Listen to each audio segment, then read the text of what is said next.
This is our presenter for today from Scalehound AI. We have Mr. Randall Mauldin. Thank you very much. You can clap. I appreciate it. This works this way? That's the one. No, okay. Hoorah, Marines. All right. Good morning. We're also live on TikTok. I set up my phone, so we're running it, see if we get some participation in that way as well. So, again, we're here at 1 Million Cups. My name is Randall Mauldin with SCALE Hound AI, and we are here to help businesses empower the AI that they already own. Take them from AI confusion to AI execution. There's a lot of conversations about AI right now. We see it on social media, we see dancing cats, we see singing babies, we see all kinds of good stuff. And what most people are overlooking is the AI they already own. You're paying for it. You have Microsoft or you have Google Workspace and you have AI, you're just not using it. My background, I joined the Marine Corps in 1989, which was way back when. Spent 20 years in the service. As you can see, here's a picture of me and my brother in Okinawa at one point. I was an embassy guard in Santiago, Chile. All right, good to go. Good to go. Marines we're gonna start barking at each other here in a minute. Right? You know exactly what we're saying.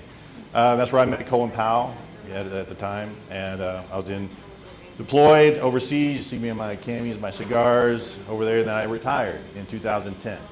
And while I was in the service, I did all the things you're supposed to do in the service. Got my education, got my master's, actually went all the way to my doctorate, and I couldn't get hired when I got out of service. Nobody would hire me. So I started my own business training people how to do supply chain management, which is my background in the service, logistics, supply chain, all those types of things. So for the last 15 years, I've been training, and then about 3 years ago, AI started to become a little bit popular. So I started to learn how to apply AI to supply chain situations and realize there's a bigger opportunity today. That opportunity is that most people don't see the productivity value that AI can bring to their business. You can basically 10x your business overnight by engaging with AI. Master your email, write proposals, do research. You can do more things faster because you're using AI. And today, to help the mind start to think, what I'm looking for is introductions to business groups like this, opportunities to speak in front of them, to show them and share with them the message of AI, and co-host AI in a Day events, which are events we use to educate folks about the AI they already own. Most businesses, as I mentioned before, own AI, they just don't use it. You have Microsoft 365, but you probably see Copilot. It's that little thing in the corner. It's a rainbow little square, but it's like, well, what does it do? And you click on it once, you throw some questions at it, and away it goes. Well, it can actually have ChatGPT is already connected to Copilot. So if you're using ChatGPT, it's already engaged in Copilot. And how many of us use ChatGPT? Right? How many of us consider the security concerns when we use ChatGPT? A few of us. Because when you use the public version of ChatGPT, it's not secure.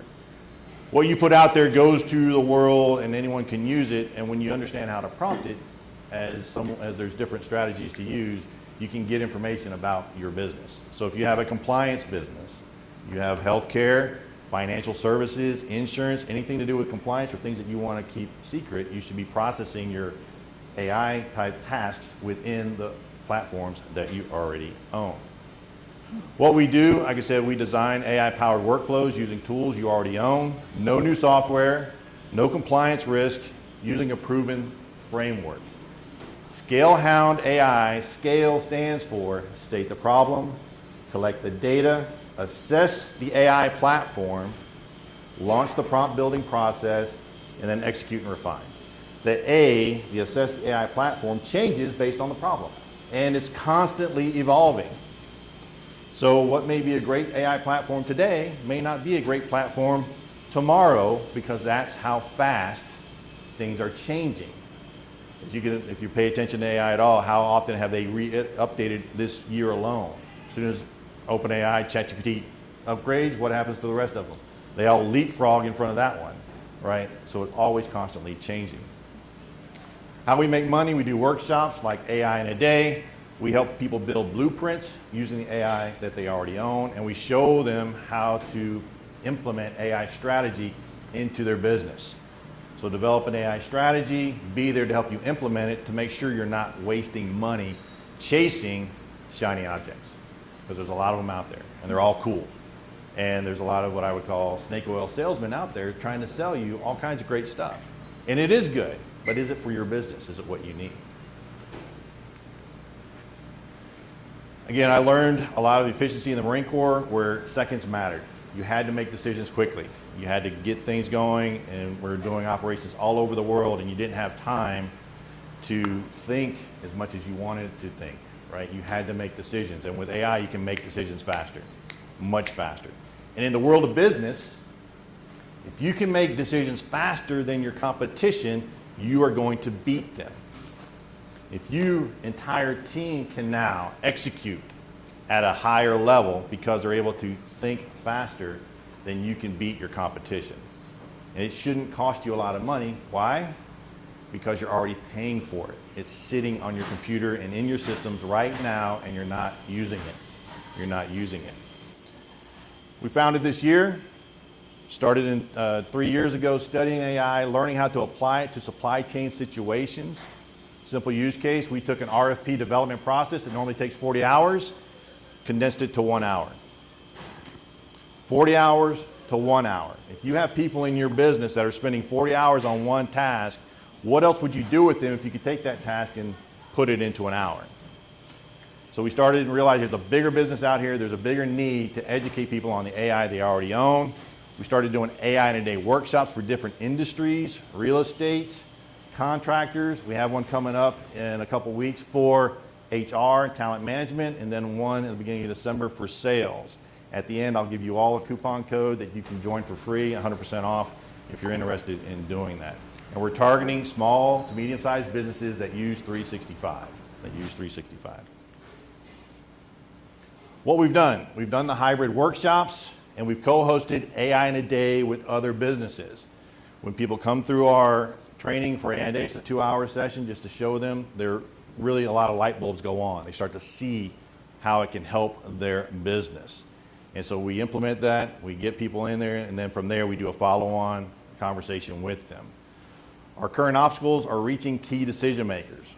Who would make a decision about AI for a specific business? What's our target client profile? Is it everyone? Because everyone can use AI. CEO, office manager, who's really the decision maker and influencer that's going to help us engage AI into that business? And then scaling awareness. Getting outside the noise of AI can do all these wonderful things and focus in on how AI can help you be more productive. Again, as I mentioned earlier, we're looking for introductions to local business groups, chambers of commerce, speaking opportunities, and then if you have an audience, we'd love to co-host an AI in a day with you to bring AI to that company to help them, or that audience to help them there. And we can do revenue share as well. As far as that, we have a partnership model to help everyone make a little money when we want to do that. Okay, so again, our next steps, doing workshops, local partnerships, and hosting AI in a day workshops. With that, I look forward to your feedback. Randall Mauldin, everyone. Randall, you make AI easy. Okay, thank you. Yeah, you too. That's the idea. So, a couple things. Scale Hound, that's the name of your company? Correct. Why? Scale, as I mentioned, the process, scale, and Hound. Hound sniffs out the value in a business. And AI, of course, we have AI. All right. Nice, nice. We are now opening up to questions, comments, solutions, anything, and this is open up to you all out there. So don't jump at once. I see wheels turning. We talk about ChatGPT and AI almost every Wednesday in here. So I'm going to key in on the co-hosted events about underutilization of AI. How many of you in your businesses right now could see hosting something like that with like people that are underutilizing? Do you guys, is that something that you feel like as a small business owner you would open up, or you would host something like that? You would participate in it rather than host it. Okay, is there a reservation for hosting something like that? If I can. I'll just show, again, 2 events coming up. If you want to participate to see what AI in a day is all about, 100% coupon serendipity. It'll be at the Serendipity Labs downtown in Orlando. Again, we're doing, and it's not just recruiters, it's HR, human resources, talent management, which is a big, what I call a time suck in a business. A lot of interviews, reviewing resumes, showing people how to do that. And then sales, research, customer profiles, a lot of things you can use there as well. So Randall, fast decisions, you were talking about that a little bit. The companies that can make the decisions quickly are the ones that are usually successful, and AI accommodates that, correct? Correct. Okay, so this is just an off cuff. Can you make AI your decision making in your business? So Great question. Instead of going to somebody, you go to AI. AI is an augmented tool. It augments you. It's not to replace you. And I would offer that you always need to have a human in the decision process. Another use case. You can set up a customer service email box where all your customer service emails come in. The agent will receive those emails, read those emails, look at your policy, draft a response to that customer, and place it in a folder for a human to review and then send. So imagine, again, a customer service representative would have to receive an email, read through it, look at the policy, find where it applies, write a response, and then send it. Well, those first 5 steps have now been replaced with AI doing a majority of the lifting for that. Jim. So, first of all, thank you for your service, and all the veterans, thank you for your service. And we've had a lot of AI presentations in Eustis, and I think this is probably one of the fastest growing fields in our industry today. And when I see these, my first thought is, okay, what is separating you from the competition? What is separating you from what's available that they can just go online through other AI programs? And being newer, to me, I think it's testimonials. And when you have successful testimonials from clients that you've worked with, you may have to take one of the programs and do some kind of a scaled pricing system where maybe the first 3 months are free. Mm-hmm. But that way, now you can go back, you can show the results. Then you start scaling into whatever your standard pricing is. But to have those proven results, those proven testimonials of what you've helped people do, now you're starting to separate yourself from your competition. Because honestly, to go in a newer business and not to question your abilities, but for looking for somebody right off the bat to pay $5,000 to $7,000 to $15,000 a month and not know what they're getting, I think it's going to be a tough hurdle. But if you can go in and kind of go, give me 90 days to prove myself, and then I think then the results and the business will start to fall in from there. Thank you. I appreciate the feedback. We have testimonials on our website. And an example of an actual use case during my last contractor today, we were presenting, we had a CPA in the room.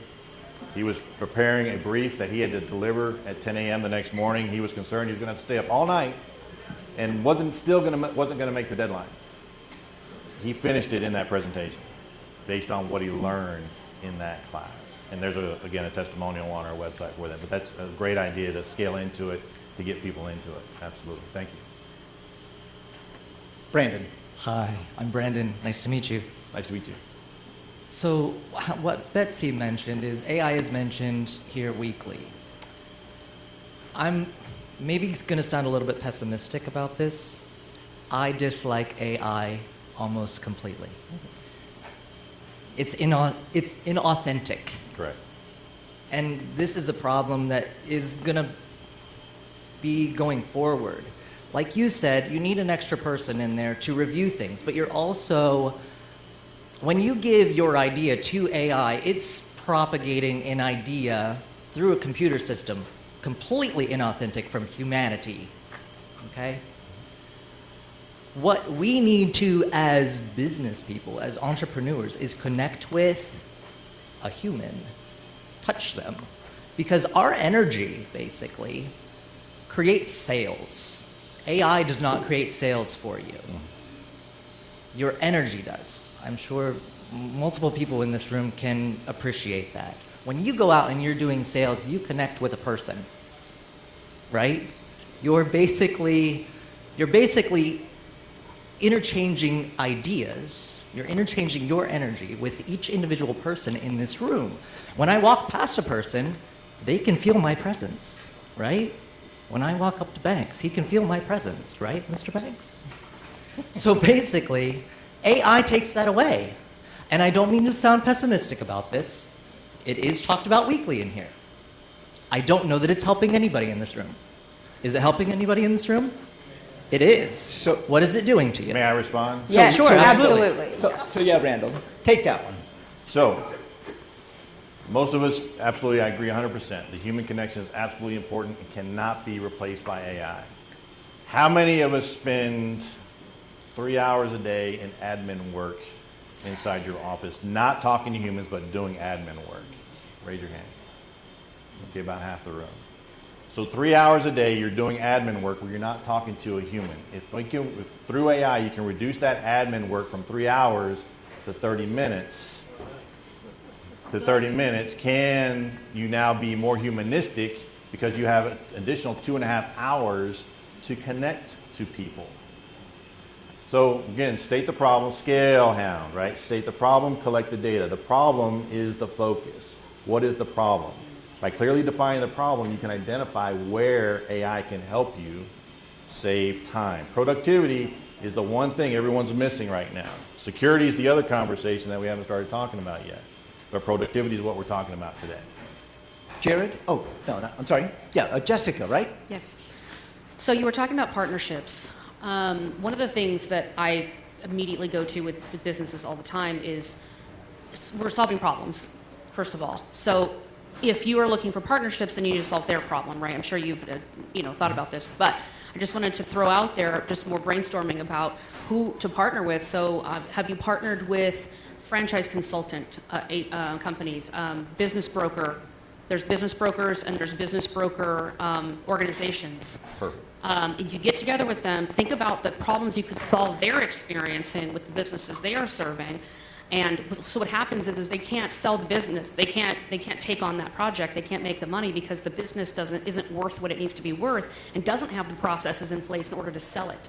So that is a huge problem for business brokers and also for franchise consultants, right? In order to be able to coach them into franchising it or to set up franchise systems. If they don't have that knowledge or would like to outsource that knowledge to you, that right there is a place you could present so that you could solve their problem. Perfect. Then I appreciate that suggestion, and that's awesome. Any other ideas on partnerships that might be a good fit would be great. Good morning. Good morning. Right here. Ready? Stand up, Ken. Ken Rose. I wear multiple hats. I own a printing company, a travel company, everything. AI to me has been a fantastic advantage to everything that I do. In the travel business, it helps in research and in finding things. And in my print business, it's actually saved me a tremendous amount of money just this week. We installed a very large piece of equipment. It was ineffective. The manufacturer wanted a 15% restocking fee, which was thousands of dollars. I crafted a letter. I put it into AI, had it rewritten, reviewed it, and they waived the 15% restocking fee. So I saved thousands of dollars just using AI. So it's extremely powerful in business in many aspects. I think it's great. So I think that's the question, just to keep picking. I see hands going up. I think what we're talking about here is not your opinion of AI, but are you using it properly? Because it's here, right? We do talk about it weekly. So what I'm hearing here is we might all be underutilizing it, and he's offering to help us work with what we already have, but may not know we're underutilizing. So think in those terms now, how can I use it better? Because it's here. Jared. Hey, good morning, Randy. Jared Taylor, Sugarloaf Partners, professional fundraising consultant. In Florida, there's 107,000 registered nonprofits, and in South Lake County, there's 800. And there's definitely the haves, the have-nots, the ones that are using AI and the ones that are not using AI. I can understand some concerns, but having worked at various charities, they're using them. They're using them for process automation. However, I will say that with the caveat that the greatest return on investment is face-to-face major gift campaigns asking for $25,000 or more. Those gift receipts can be automated from the annual giving level. It never replaces that touch, that sitting down and having that conversation. However, I will share, as I mentioned with the have and have-nots, there's a lot of nonprofits here, small businesses that have very shoestring budgets, and they could definitely use the help in learning how to use these processes effectively, kind of as your name implies, to scale up. the big colleges, the big nonprofits, the Masons, they're using AI. The little church lady out of the basement, doing the acknowledgments, they may not have this training, and I think that those would be your target demographic for nonprofits here in South Lake County. One comment, you mentioned colleges. I went and presented to the UCF Sales Club a few weeks ago, and the students' biggest concern was bringing AI skills to the marketplace. They don't know what they don't know, and you're hiring them, expecting them to bring AI into your business. They don't know.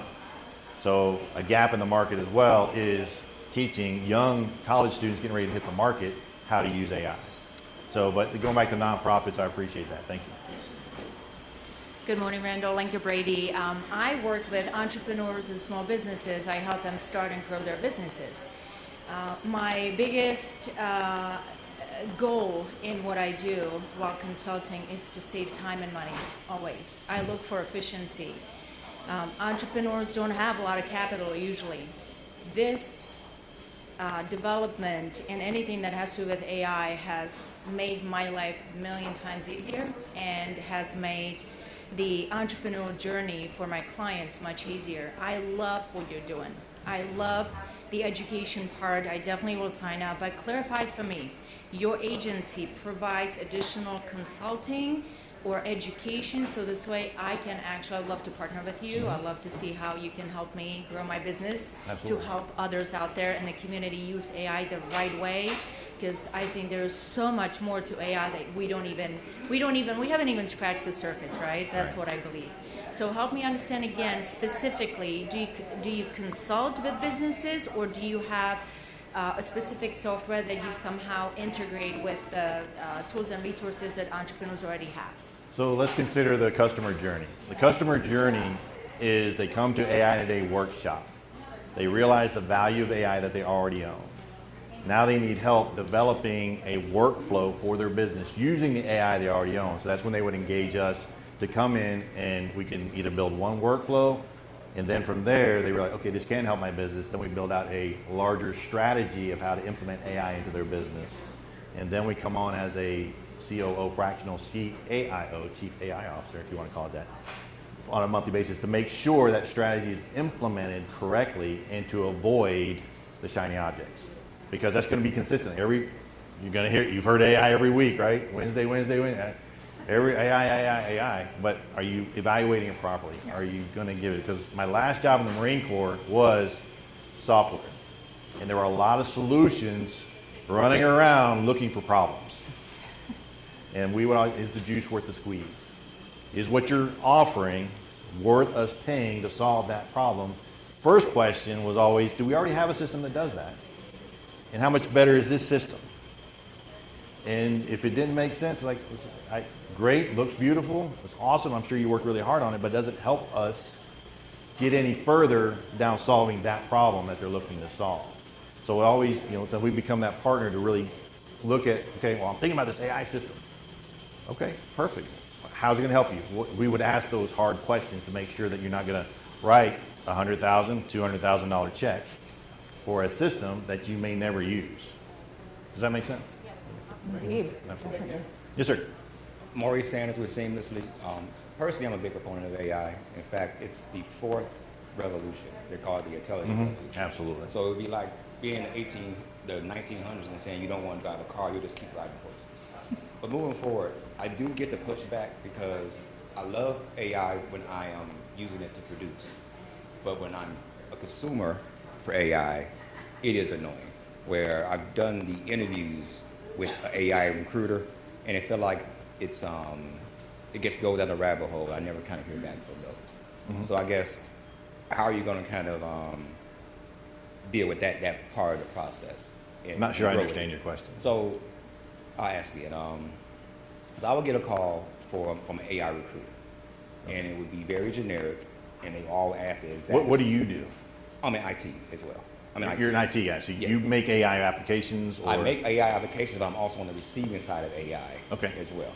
And so when I have a recruiting call and they call me, all the calls, the questions are exactly the same, and they feel like they go down a rabbit hole almost. And so I guess how are you going to be able to utilize it, but also understand the pushback that is valid, because it can be very, what is it? Not personable, but kind of close to that, yeah. So I'll rephrase the question. So the concern is that when you're talking to someone about AI or someone's calling to you about AI, they're unclear on how AI is really going to help them. No. I'm saying on the receiving end of AI, I see how it can be irritating, and I see how it can feel like it's not personable. Okay. And feel like you're just another number. And so even though it is great and we use it for our businesses, how are you going to combat that part of it is what I'm saying. It goes back to the problem.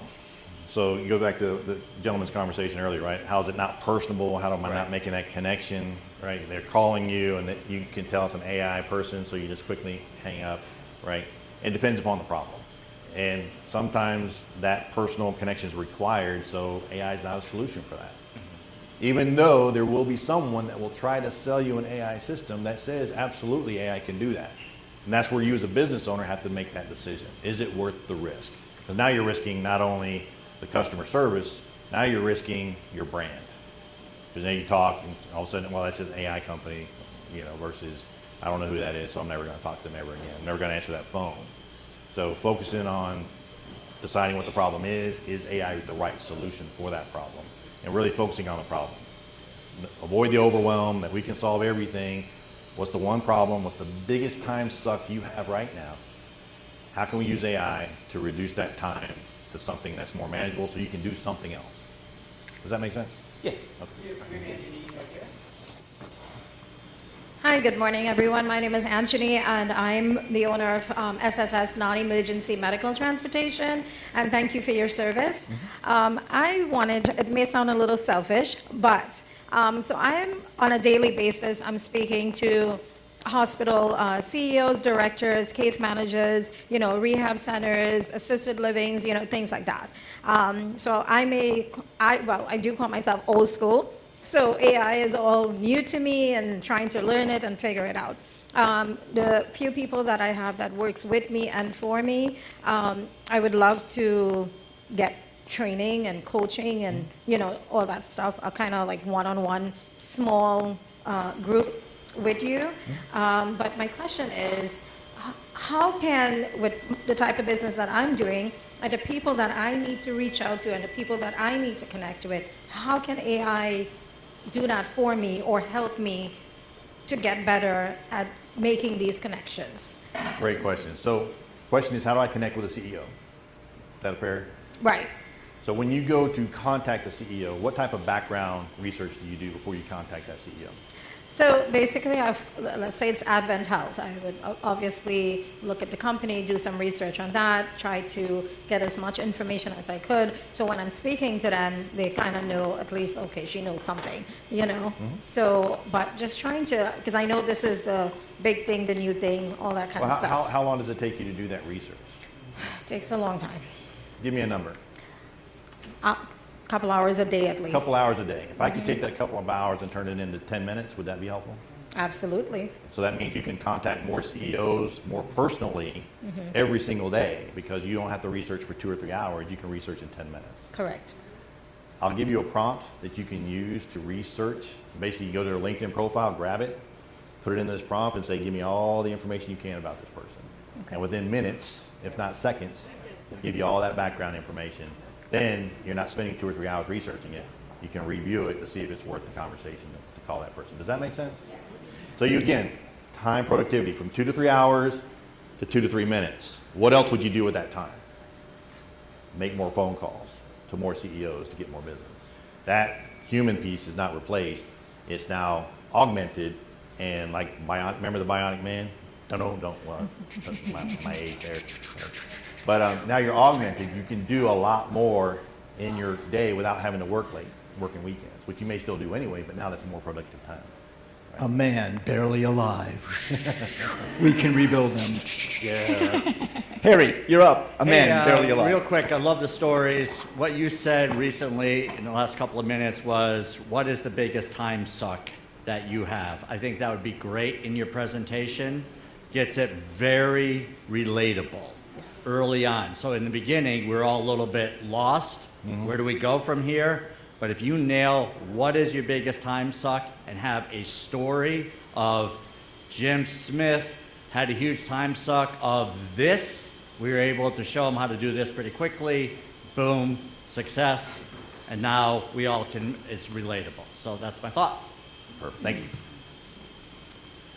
Randall, thanks for showing up today and presenting on AI. My name is Dr. Phillips. I have about 21 business interests worldwide. I do a lot with tech. An observation, I see there's a lot of angst, a lot of opinions about AI one way and the other. By the way, I'm a former Air Force C-141 commander, so I moved a lot of, always faithful. Yeah. My cybersecurity guys are all Air Force guys. Yeah, so we You guys are smart. pushed a lot of you out of a lot of airplanes. So, but thank you for that. But you know, there's this angst about AI. I think that as you weave this into your presentations, it's important to acknowledge the human aspect of it. Absolutely. There's a huge part of it because at the end, you know, you're a good commander in the military because of you love your people, and I think we have to acknowledge that. So maybe weaving that into the benefits. The other thing is the discernment of what are you doing that other people are not. Maybe that could play that into one of your benefits. Make it say that we're the people that take AI and make it human. Right? Like we bridge that gap. That might be an idea. My question and my concern is this. You're leveraging 365, you're leveraging Google App or Google Gemini. These are all public domains. There's 2 Air Force guys that there were cybersecurity, Lehman Baird, Mance Harmon, set up Hedera.com hash graph. We can distribute ledger this, bring it to individual silos, decentralize the data to an individual server, so you're not putting stuff into the cloud. Security, you mentioned security earlier. I didn't hear anything else about security. You're talking about big corporations. What are you doing to bring the data security, even with these medical people, bring the data security down to the server level, firewall it, use AI agencies to protect that? Are you looking at that at all? If not, maybe we could talk afterwards. It's one of the main reasons I selected. The question is security. How does a smaller mom and pop shop afford security when you're looking at AI? That's one of the reasons I focus on Microsoft 365, because security is inherent in the system. When you get an instance of Microsoft 365, it's applied to your business and your business only. So when you use ChatGPT or Copilot, ChatGPT within Copilot, your data stays within your instance. It does not go to the bigger world. So that's one quick answer is you can use Microsoft 365. And I talk to my cybersecurity guys, and all cybersecurity guys go, 365 is cool. And the reason I learned that was when I went to teach procurement professionals in Minnesota, and I was going to teach them all about ChatGPT. Their number one concern was compliance. I can't use it to do my job. Okay. So did more research, and the Minnesota IT for the state approves Microsoft 365 for anything. Copilot within 365, anything. Contracts, PII, anything and everything you can use Microsoft 365 Copilot for. So if the IT professionals, cybersecurity professionals like 365 and think it's secure, that would be an answer. So if you're on Google Workspace, it's not as secure as Microsoft 365 because it's an open source platform, as well as it connects to a lot of open source platforms. Microsoft's focus is security. And what I'm watching the industry, as apps prove valuable to the business world, Microsoft looks at it, we can do that, and they pull it in to Microsoft 365. So they're playing with it out in the open world, but then they seize value, they bring it into 365. And as well as all the connections, there's a lot of capabilities. But that's why you want to come to AI Today, or let's set up a conversation. I'd be happy to learn more about your business and how we can help you, really how you can use AI in your business. And if it turns into an opportunity for us to work together, great. But I will make sure that that phone call is valuable and you will leave with value from that phone call. We're up to you, Jim. So a couple of thoughts on this, and I'm going to agree and disagree with Brandon on one thing. AI is not going away. I've been one of those that I've fought technology as I got older, but it's not going away, and I think if we're not putting it in our business, we're going to be left behind. But my thought with that is, and I agree with you have to have the personal touch, so maybe taking specific business research and say how much time is being how much time and how much income and how much revenue is being lost because the salespeople are doing the work. And then maybe to show, say, look, if we can do this behind the scenes, we're doing the research, like you were given the explanation there. Your salespeople are now out doing their job. The salespeople's job is to get out and make sales, but they have to know where to go. But if the AI is doing the research for them, and maybe just saying, look, in this industry, you're losing 40% of your revenues and your sales because your salespeople are spending 50% of their time researching instead of 90% of their time in the market. Just to show some research of lost revenues, additional revenues that could be generated by using something in the background to do the work, let the people go out and do their do what they do best. That's an awesome suggestion, because we did AI in a day for a major commercial real estate company. Afterward feedback, a $10 million producer saved 4 hours based on what he learned in a short 2-hour workshop. So you can do the math on a $10 million producer. What is his hour worth? He saved 4 hours, and that's from him, not from me. So something to consider. And that's great. We need those kind of testimonials. That's one of the reasons to fill people into AI in a day, to show that, to say, hey, here it is, guys. Use it. It can save you money. Not just save you money, make you more productive. Good morning. I apologize for coming in late. That's super rude of me, but great presentation. My name is Mallory, and I've scaled over 10 different, maybe we're too close, 10 different tech companies, and they were all acquired earlier this year, so I'm very familiar with your space. And I just want to touch on your ask around the target audience. And obviously, everybody needs what you have, but I think you want to prioritize spending your time with the people you don't need to convince.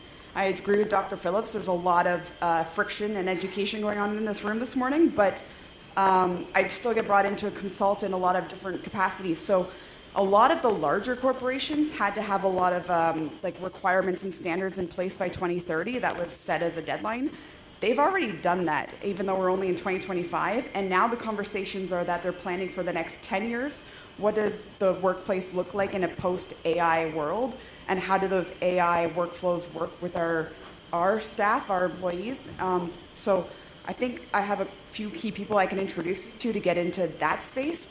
But also when you're looking at small business owners, be more, my recommendation, be more specific in small business owners, because if anyone's hasn't hit their 6 figures yet, even though they know that they need you, they're not gonna spend the money because they're busy paying their bills. But I know the entrepreneurs who are in this like 6-figure scaling towards 7-figure to 8 figures, they're looking for this. This is their priority because they want exactly everything you've described this morning. So I have a couple of really key players to introduce you to for that. Thank you, I appreciate it. We have 3 more. 1, 2, and 3. Hey, good morning. Good morning. My name is Doris Jackson Shazier. I'm a leadership coach and management consultant. And my feedback is very similar to, I think, Linka, and I think her name was Jennifer, and who to best partner with. Definitely management consultants, business consultants, someone like me as a leadership coach, where I focus on people solutions. I would love to have someone like you in my Rolodex to be able to refer some of that education, AI, technology, and process-driven solutions, where I'm teaching them more of that management and leadership skill set, and then being able to refer someone who could help more so with that process development and automation. So I think that could be a great way to partner with people to get your name out and make connections and kind of leverage their book of business. Thank you. I appreciate that. Very good. Thank you. Hello, again, my name is Jessica Madrigal. I have my marketing wheels turning because this is what we've done for so long. And one of our main things that we focused on in the last couple of years is really honing it down from all the services and things. So as everybody's bringing up your presentation, I just wanted to point out a couple of things that may be helpful with everyone asking you, well, okay, but it's here every week, why are you different? And one of the number one questions I ask anybody I'm talking to is, why does anybody care about what you're doing, right? It sounds like a brash question, but we have to think about how we shop. Any one of us, if we was to ask the room to raise their hand, every single person would raise their hand. If you go to I learned. If you go to anything online or in person, I'm gonna just talk really loud. Anyway, you're looking for how to solve your problem. You don't care about what they're doing. You care about how your problem's gonna be solved, and then you care about what they're doing or who they are. Then you're figuring out who you're going to, right? So I think if you have only a few minutes, I think number one, everybody understands like, okay, I get what AI is, but I already have all of my preconceived ideas about my experience. I actually love that you brought up what you brought up, sir. I can't remember your name, I'm sorry. But But this is really important because everybody's experience with everything is different. We all thrive differently. So when you keep bringing up, well, that's when the problem comes in. I think you should lead with the problem all day. You shouldn't talk about all the benefits or any of that. None of that matters unless they're in the room with you doing these things. So I think number one, just lead with even audience participation like this immediately. Okay, who has what problems? And you should immediately start talking about, well, just like with her. What if I did this? Oh, that's all I needed to know.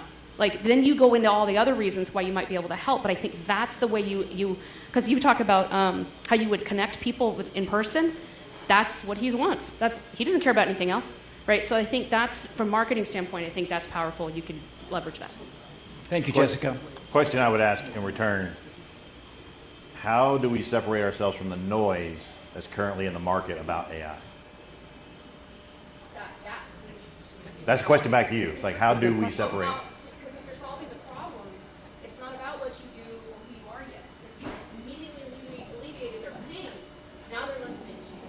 Understand, how do I get that message to them? Because right now online, every Facebook, LinkedIn, all about AI, and we can solve your problem. So everyone's getting inundated to the point they're like, I don't hear it, I don't see it, I don't care. Right. Stop talking about AI. Right, which is why AI today is kind of the personable, and it starts with an outline, but by the time I get to slide 2, we're off to their problems. Yeah. Just because of anything. I can actually answer that for you. So Amber again, just a little quick, like why I'm qualified to answer that question. Before, as I mentioned, I was a CFO for 22 years. I was actually fractionally at over 300 tech companies, most of which were acquired. So like you, I've worked in tech quite a bit. And last year I actually pitched at Web Summit, which is the largest tech conference in the world, to over 73,000 people. So can't answer that. The first thing I thought of when I viewed your pitch deck, which I know you're not going to use in every situation, is you have a lot going on in it. You need to niche that down. Identify where your strength is. The first thing that stood out to me was you mentioned your background in the Marines was specific to supply chain. Start there. Start with what you know, show how it applies to those small, medium businesses, and then branch out. So start where your expertise shines. You have a huge LinkedIn following, but like you mentioned, you're getting lost in the noise. Forget the cost of the small workshops. Those are your loss leader. Use those as freebies that gets the people in. Don't give them the query, maybe give them 1 or 2. Teach them how to write the query.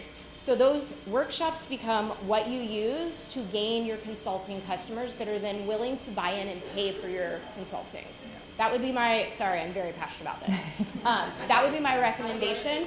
And I have other suggestions on, if you do want to use your pitch deck, how you can actually pare it down to different causes, because of right now the way it reads across is, I want investors, I want customers, I want businesses, and you can do all of that with different versions, but right now it's like a lot of noise just sitting here as someone experienced, that I think that you have what it takes, like you have that knowledge, but you need to be able to present it in a way that does set you apart. Does that make sense? It does. It's just, this presentation was for this audience, which was very clear on what you're going to say and what you're going to do, versus an actual, if I were in that conference or any conference, it'd be a different conversation based on the audience there. So, thank you. Well, thank you for opening up this conversation. I know there's very different level of understanding and knowledge in this part of audience. So, I mean, it is a discussion opening. So my name is Lee Tran. I'm a story coach. I'm also a wealth protection strategist. My question is, AI is here, just like email back in the day. It's going to be here to stay, and it's going to go so fast. If you're not part of it, you're going to be left behind.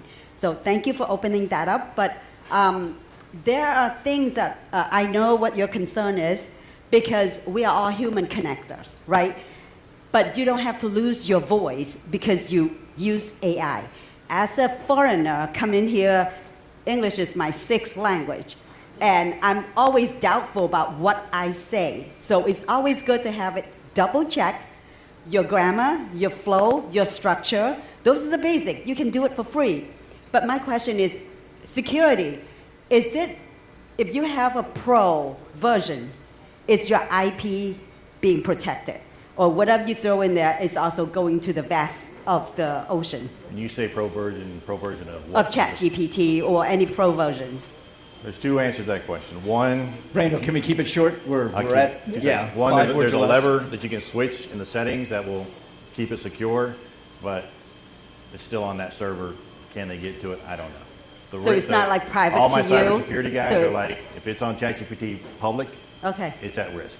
But yeah, I want to know that it is a tool. Everybody can use it. I mean, from the tech level to the very basic level, everybody should learn about it. But thank you so much for the talk today. Randall Mauldin, everyone. Appreciate it. Thank you. Thank you, Randall. We have one more question for you, and this is not rhetorical. What can we as a community do to help you? Real short, we're at. As I mentioned in the beginning, the help I need is the introductions, the ideas of what audiences I can get in front of in regards to teaching this aha moment of you already own it, use it. And that will open up the conversation to solve specific problems for those companies.